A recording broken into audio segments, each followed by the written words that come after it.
I did just get home from work, so don't mind the look. But the first part of reading an arc is downloading it onto my Kindle. This isn't actually mine though, it is my brother's. However, he lent it to me because I needed it for uni this semester and also to read some of the arcs that I have applied for, and I'm very, very, very excited about this one.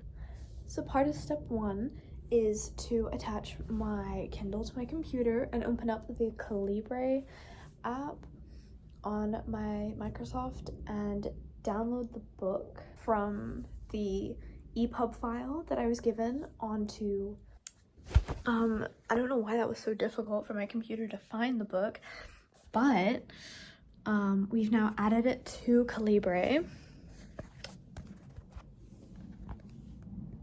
So now that it's been added, I can download it onto my Kindle as an ebook, and I will then get to start it and read it.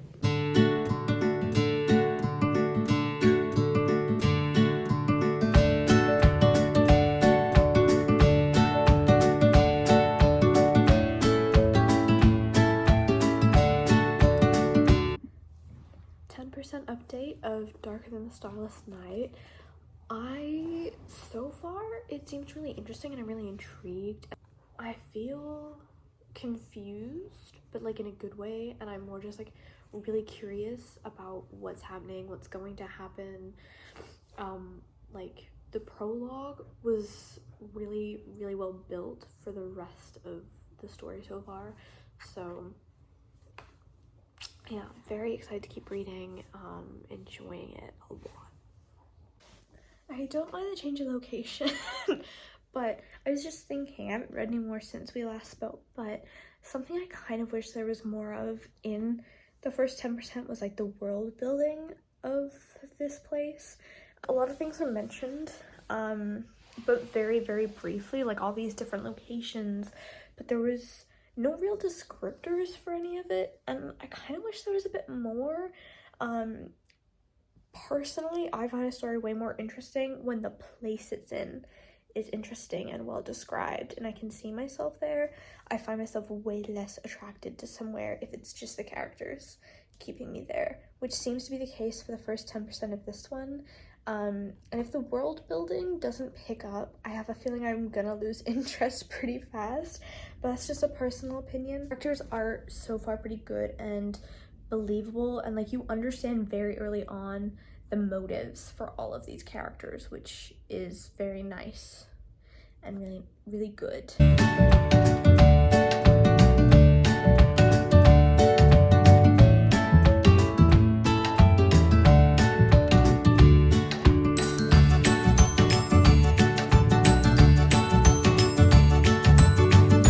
I'm literally at like chapter 3 and I'm already gobsmacked. Like, that is crazy.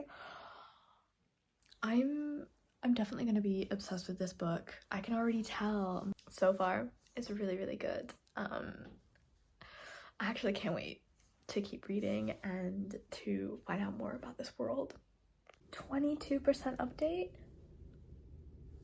I'm like, I just want to keep reading and keep reading and keep reading. This book is incredible so far. I love the use of powders, and I love the fact that this like main character, stuff that happens in here, you're like, oh damn, oh damn, oh damn, oh damn, oh damn, oh damn, oh damn, and then you want to keep reading anyway. You're like, no, eat breakfast, lunch, and dinner. It's so good so far. I'm only 22% of the way in the book and I'm already in love and obsessed. Becca, you've done an amazing job with this, and I honestly can't wait for the rest of the book and to keep reading. This book is so good. The action is actioning. The plot twists are plot twisting. And I love that there's like already some like release of plot twists and like some stuff that you're like, oh, well, like you could kind of see this happening and coming, but at the same time you're like, oh, okay, like we're doing this, all right, sure. But anyway, so far it's really good. I'll see you guys after I've read another like 20%.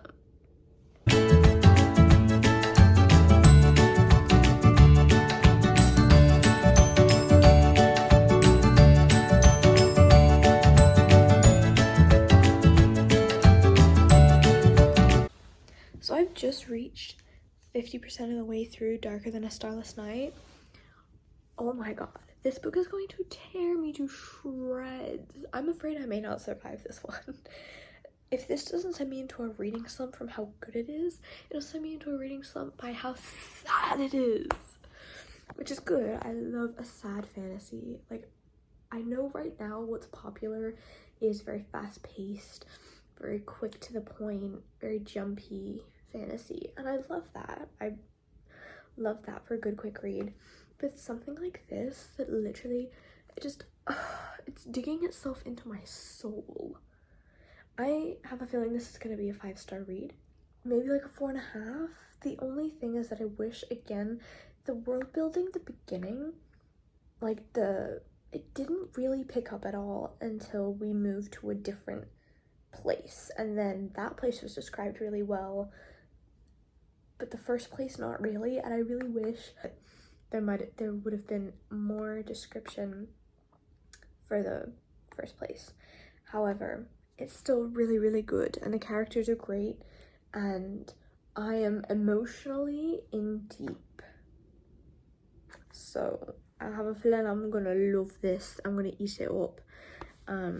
If the ending is not what I think it's gonna be, or if the major plot twist thing that we could kind of pick up from like within the first couple of chapters doesn't end up happening, I'll be very surprised in a good way. But if it does happen, I'll also be very happy and satisfied. So either way, it's gonna be good.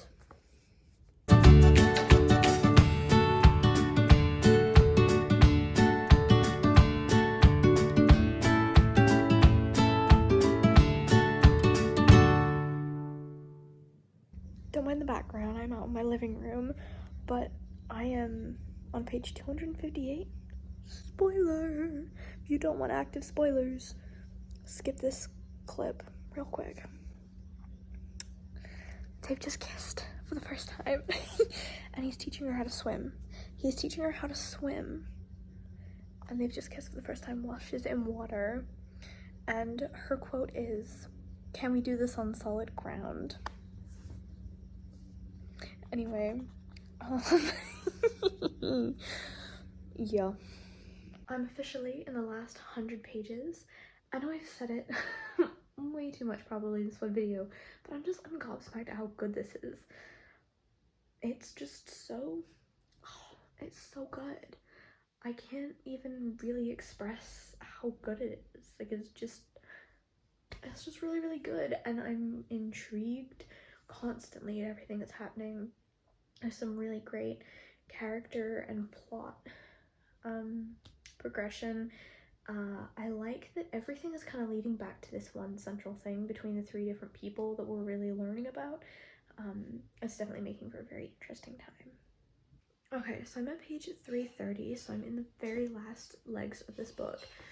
And whilst it is really, really, really good and it's amazing, and it's pulling on my emotional heartstrings, I'm pretty sure something that I predicted within the first, like, I don't know, 70 pages of the book has just happened and just come true. Which is, like, good, but also kind of sad, because I wish that what I had thought was gonna happen was just, I don't know. Like, I love being able to predict stuff that happens in books, but I also kind of hate it sometimes. But it's just because I've read so much that I think I can just, like, pick up on most stuff these days. But I'm still excited because it's going really, really well. Oh my god, that ending. What the hell was that ending? I have no words. I can't believe what just happened. That whole book, but like the ending. I'm like, actually, I'm starstruck and confused, and oh my